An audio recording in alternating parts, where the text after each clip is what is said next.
বুজিছো কমেডি কৰিছেতো কিন্তু হাঁহিবলৈ সময় নাই আহো ভাস্কৰ তুমি যে কৈছিলা মই কি কৈছিলো ইছ প্ৰিয়ৰঞ্জনৰ বাবে যে প্ৰিয়া ইয়াতে পালো বুজিছা এইবাৰ ভাবিছো ঘৰৰ মানুহকো দেখা কৰি যাওঁ নে কি কোৱা শুভেশ্বৰ সিংহম ঠিক কিন্তু শুভেশ্বৰ শীঘ্ৰমহে তাকেইতো অলপহে চেঞ্জ কৰিছো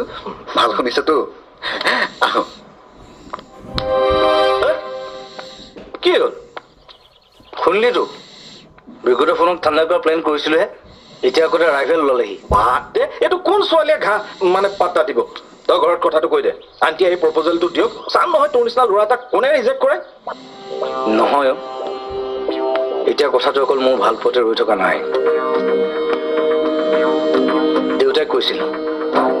প্ৰত্যেকটো কামৰ পাছত এটা উদ্দেশ্য থাকিব লাগে